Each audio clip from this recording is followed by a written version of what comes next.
Good evening and welcome to News Channel 8. I'm Jerome Aegean, and here's some of the top stories we have for you tonight. Another murder rocks our territory. A man is shot near the seaplane, and the governor's in hot water with the feds. These stories and more are up next on News Channel 8.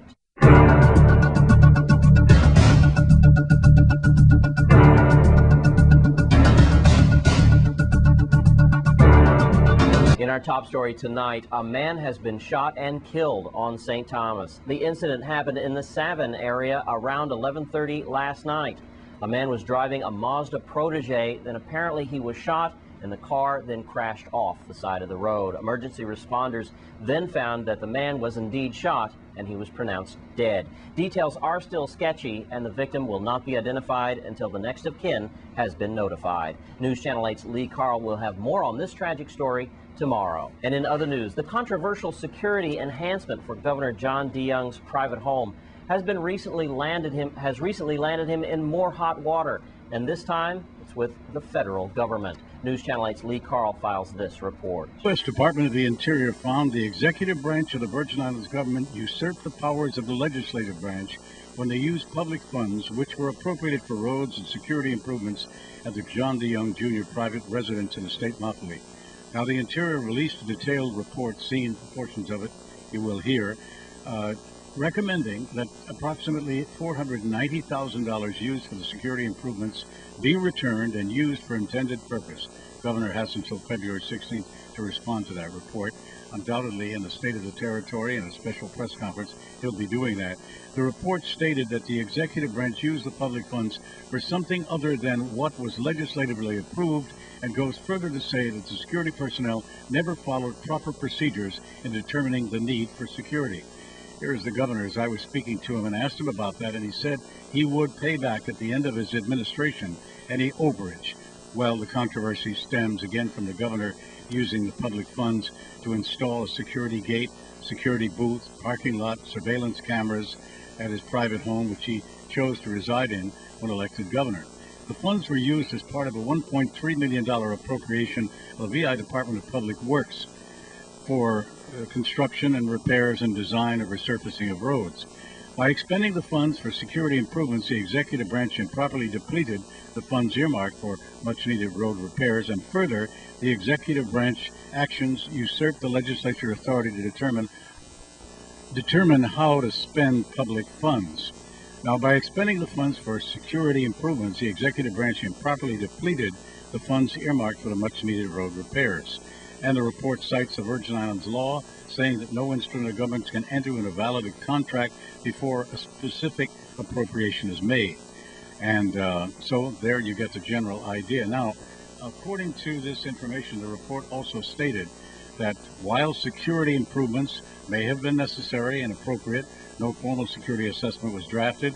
According to the governor's security personnel, they should have determined the necessary requirements and then tailored the needs to his family and travel requirements. They should have evaluated threats and then drafted logical recommendations for cost-effective security improvements. Lee Carl for News Channel 8. Thanks, Lee Carl. Well, members of the Police Supervisory Union are not happy these days. News Channel 8's Wes Small tells us why. Thanks a lot, Jerome. Tonight we are with two officers, VIPD, and they have some union concerns. This is Mr. Robert Matthews, and he is the president of the Law Supervisors. The Law Enforcement Supervisors Union. Thank you, Wes, for taking this time to hear our concerns, and good evening to everybody. My name is Robert Matthews. I'm the president of the Law Enforcement Supervisors Union 119 here in St. Croix, representing the police supervisors and the Corrections Bureau supervisors as well. We're here today because we've been negotiating for over a year now with the Office of Collective Bargaining, and they continue to play games with us and tell us to come to the table, then we leave from the table and put us off, and it's been like playing games. And today they brought us back to the table again this morning on the promise of going forward in good faith, but they come and tell us that they can no longer proceed and they will not present any more pay scales to finish negotiating our contract. It's unfortunate that they have to bring us here to do these kind of things, and we have people coming over on airplanes and spending money to try to move this thing forward, and nothing ever moves forward. So presently Dr. Hill from the Office of Collective Bargaining has done this, so we're forced to do an impasse with our negotiations and go through PERB to facilitate proceedings to try to move this thing forward. Even though we go out there on a daily basis and put our lives on the line, we see that other members inside the government, unclassified people are constantly being hired and money's being spent, but the basic things and the important things in the government, the priorities, are not being taken care of. And we ask that the governor get his priorities straight and do the first things first and take care of his people, his frontline people, so we can continue to go out there and do our job and make sure that our families are taken care of.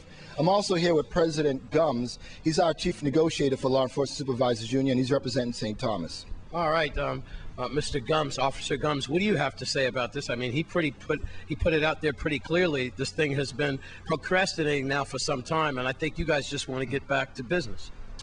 Well, yes, Wes, that's true. Basically, the problem we've faced is the government is not going to negotiate salary increases with us this fiscal year. They're telling us that they're not going to negotiate salaries until the next fiscal year. And we've been waiting now. We have started negotiations from 2008.